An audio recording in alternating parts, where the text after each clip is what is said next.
Alright, what's going on, guys? Trev back again, here to bring you another video. This one's going to be doing my weekly review for this week's episode of The Walking Dead television series on AMC.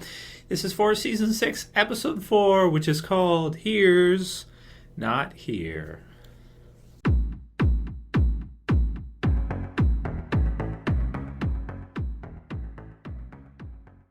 Okay, so we got to see the extended episode finally. Spoiler warning, if you guys haven't seen the episode yet, you'll want to watch it before you watch this review.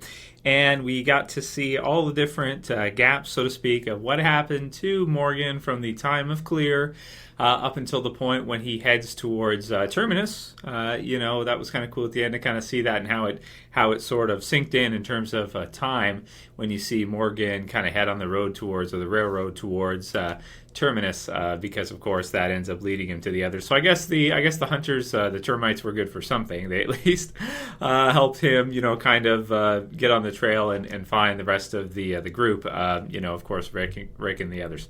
So. Pretty good episode, a bit of a slower episode, but we were expecting that. We knew it was going to be an extended one. I'm surprised they went with an extended episode for this one, but I guess it makes sense because they wanted to tell kind of the whole story of Morgan, like a all Morgan episode type deal in one shot. And they didn't want to take out too much in terms of Eastman and kind of to give us that sort of background behind what happened to Morgan, how he developed his new fighting skills, and also got his head back together. So it was a pretty good episode. Slower than what we're used to, of course, with The Walking Dead. But episodes like this here and there really make us feel for the characters. I did like the character Eastman. I thought he was a really interesting character. And, the actor who plays him, so much for them not casting people that are recognizable. Because that guy has been in, like, everything. He's been in, like, a million different shows and movies and stuff. So, I mean, you see him so many times in so many different things. It's crazy. Very recognizable. Similar to Noah or Chris from Everybody Hates Chris. I guess with The Walking Dead, they do cast some people that are more recognizable. It just depends on the role. But I think he did a great job playing Eastman. He was really somebody you could care for and you could get attached to pretty quick based on his story of what happened with him and this Crichton character who basically killed his whole family.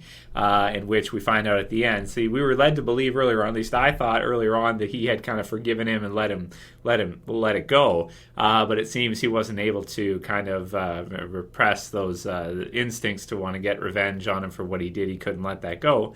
But then after he did it, it didn't bring him any peace anyway.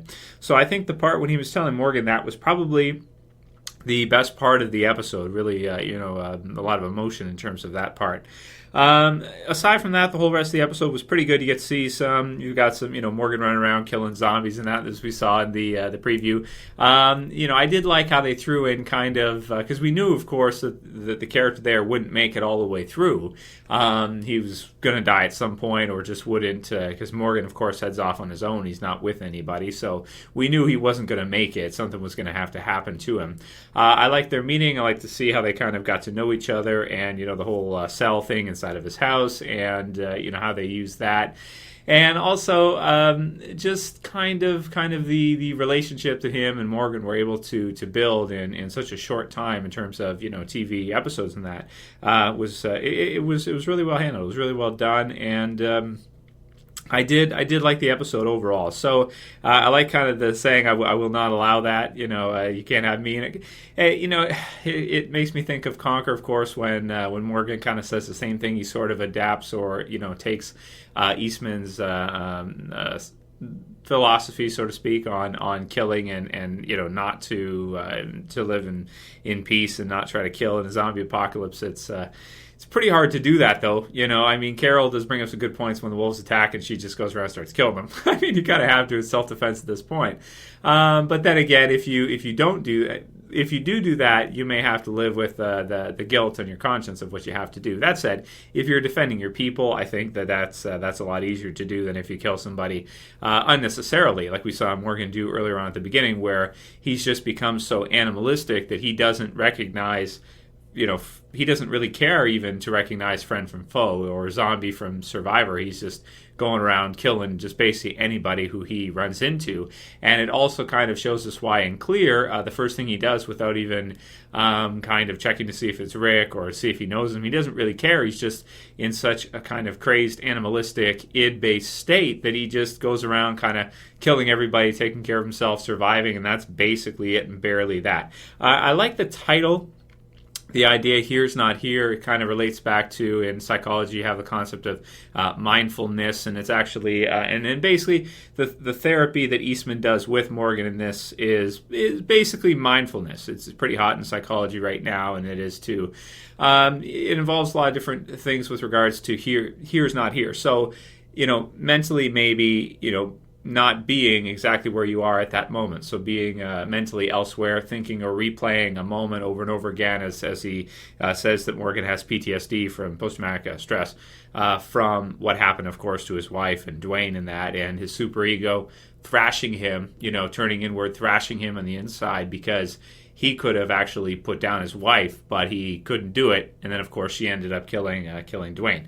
So him having to kind of live with that guilt and just kind of being in that moment all the time puts his body and his actions into a animalistic just craze where he doesn't really, he's not mentally there. He doesn't even know what's happening around him. So I really like the psychology in this episode, and there's lots of it. You've got them sublimating their feelings into their exercises and their training and their sparring, which was interesting. If they've got their staffs, bows, and they're training, they're doing kind of demo, or they're doing routine. And I like when Morgan kind of they're talking, and Morgan gets into that kind of state again where he forces him to sublimate that through training, sublimate that through your exercises. So, which is a great way, probably the healthiest, the best way to deal with any kind of trauma or any kind of feelings like that, anger and anguish and any of these things, is to sublimate them into something healthy. Use them to propel you if it's working out or training or martial arts or whatever. Really good stuff. So I really liked how they kind of included that all together. And at the end, it really feels natural that you would have Morgan in a state where he is a lot more peaceful. He's able to live with himself, and he's able to be in the moment instead of operating in this id-based animalistic state. So I did like all of that. You guys know I like psychology, so I thought that was all interesting. It was good stuff. I like Tabitha. That was funny. But you think about how useful she. I would think Tabitha. Yeah, she would be in a zombie apocalypse. You've got a consistent source of cheesemaker. You got a consistent source of some kind of food there, which is good. So you're never going to entirely starve. You'd be able to at least live on that. I'm not sure if she produced enough for two.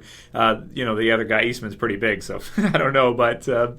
Yeah, it's just, it was good. A slower episode. You got the psychology, you got kind of the catching up, and you have, a little bit of action mixed in there with some zombies, a little bit of zombie killing. You got the spears and that, and you got them training with the bow. So it was good. It was pretty good. Of course, like I said, slower than what we're used to.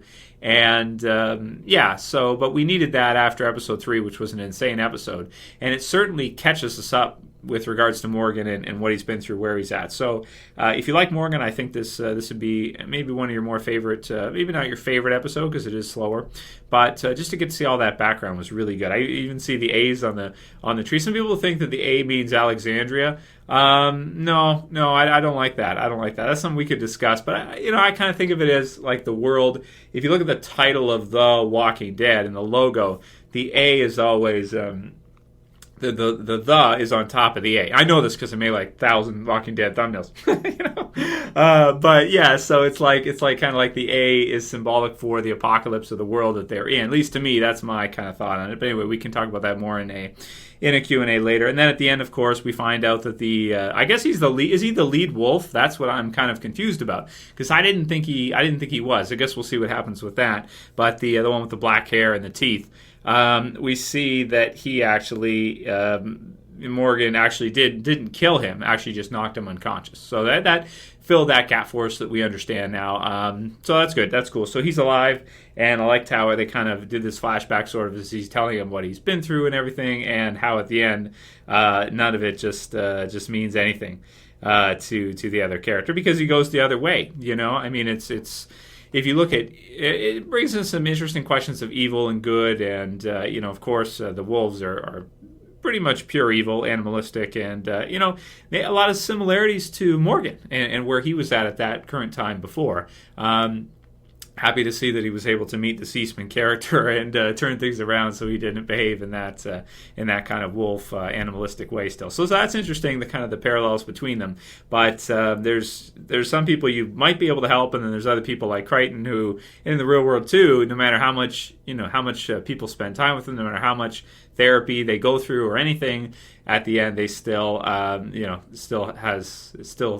no good. The superego is either so weak or just their moral ego boundaries, their moral capacity is so small that they just, if something happens, they just go animalistic and start to kill people and stuff. Anyway, interesting discussion, interesting episode. In terms of score, I'm going to give this one an 8 out of 10. I did like it quite a bit, and it's one that is rewatchable and it's relaxing. It's definitely not what we're kind of used to with all the craziness. So we needed it. This was a good time for it to see it, and I'm interested to see what will happen next with the wolf that Morgan has captured, if anyone else knows about that, and what will happen next, because I don't think we've seen the end of the wolves just yet. So is that guy going to escape? Is Morgan going to be forced to kill him eventually? And will that be Morgan's downfall because he refuses to? Interesting questions, man. Interesting questions. So I'll do the predictions video, of course, for next week's episode 5. Like this episode a lot. Did enjoy it. Of course, not as good as episode 3 and episode 2. It's been an awesome season so far. I don't think this is a weak episode. It's just a different kind of episode. But we do need them too. We do need that too to care for the characters. If you get one episode like this, we all of a sudden totally understand where Morgan is coming from. It's all we need to see. We don't need to see anything else. So great stuff. 8 out of 10 for me. If you guys liked the this review, you can thumb it up below. Predictions video will be up in about an hour. And of course, if you're new and you want to subscribe, you can subscribe at the bottom left. That's it for this one, guys. I'll see you again in about an hour for the predictions. As always, it's Trev, and I'm saying peace.